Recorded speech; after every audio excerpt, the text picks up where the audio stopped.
The day I buried my wife was the day I thought my life had ended. I stood beside her grave, watching the rain fall on the flowers people had brought to say goodbye. But while I was saying my final farewell, my phone rang. It was my wife's CEO, a man I barely knew. His voice was serious. He said, "You need to come to my office right now. I found something. And whatever you do, don't tell your son or your daughter-in-law. You could be in danger." I froze. My wife was gone. But somehow, the secrets she left behind were just beginning to come alive. Before we continue this emotional story, make sure you subscribe to Heart and Honor, hit the like button, and share your thoughts in the comments.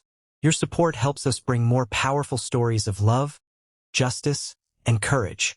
My name is Daniel, and for 32 years, my wife Emily was my best friend, my partner, and the person who made my ordinary life feel extraordinary. We weren't rich. We never owned expensive cars or lived in a huge house. But we had something more valuable than money. We had trust, respect, and a love that survived every storm life sent our way. Emily was a brilliant woman. She worked hard and eventually became one of the most respected employees at a large technology company. Her dedication caught the attention of the CEO, Richard Collins. He admired her honesty and her ability to solve problems that others ignored. When Emily suddenly passed away after a long battle with illness, I felt like someone had taken away half of my soul. Our son Michael came to the funeral with his wife, Claire. They looked sad, but something about their behavior felt different. They weren't asking how I was doing. They weren't comforting me. They were asking questions about Emily's belongings, her accounts, and her paperwork. I tried to ignore it because grief can make people act strangely. I wanted to believe my own son was simply overwhelmed. But then, after the burial, Richard called me. I drove to his office with a heavy heart. I had no idea what I was about to discover. When I entered the room, Richard closed the door behind me. His expression was filled with concern. "Daniel," he said quietly, "Emily trusted very few people. Before she passed away, she gave me something and asked me to protect it until the right moment." He placed a small envelope on the desk. My hands shook as I opened it. Inside was a letter from Emily. "My dear Daniel, if you are reading this, it means I am no longer beside you. I'm sorry I couldn't tell you everything myself. I discovered something that could hurt our family, and I needed proof before I acted." I stopped reading for a moment because my eyes filled with tears. Emily had always protected me.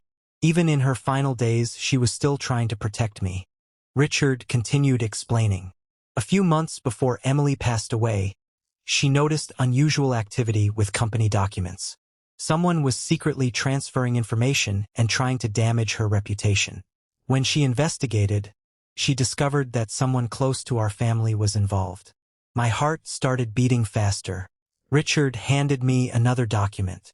It was evidence showing that Michael and Claire had been secretly trying to gain control of Emily's financial assets. They had been manipulating documents and using her illness as an opportunity. I couldn't believe what I was seeing. My own son, the person I raised, the person I loved, had been waiting for me to lose everything. For days I struggled with anger. I wanted to confront him. I wanted revenge. But then I remembered Emily's words. "Don't let someone else's darkness change the person you are." That sentence changed everything. I didn't want revenge that destroyed me. They thought they had already won. Michael smiled and said, "Dad, we should probably discuss Mom's remaining assets." I looked at him calmly. "No," I replied. "We need to discuss what you did." The smile disappeared from his face. I placed the documents on the table. For the first time, I saw fear in his eyes. Claire started making excuses, but the evidence was undeniable. The truth had finally arrived. The legal process took months, but eventually, justice was served. Michael and Claire faced the consequences of their actions. They lost the control they tried to steal, and everyone learned the truth. But the biggest victory wasn't seeing them fall. The biggest victory was knowing Emily's memory remained respected. After everything was over, Richard offered me a position at the company managing a foundation created in Emily's name. It helped people who were facing difficult times and needed support. I accepted. because I realized something important. Revenge is not always about hurting the people who hurt you. Sometimes the greatest revenge is rising above them. It is building a life they can never destroy. It is proving that kindness, honesty, and love are stronger than greed. Years later, I still visit Emily's grave. I tell her about the people we have helped through her foundation.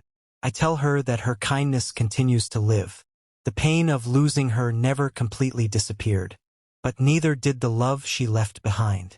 And if there is one lesson I learned from that painful chapter of my life, it is this: people may try to take your happiness, your trust, or even your future, but they can never take away your character. The strongest revenge is not becoming like the people who hurt you. The strongest revenge is becoming someone they could never defeat. Thank you for watching this story. Remember to choose kindness, protect your heart, and always believe that the truth has a way of finding its path.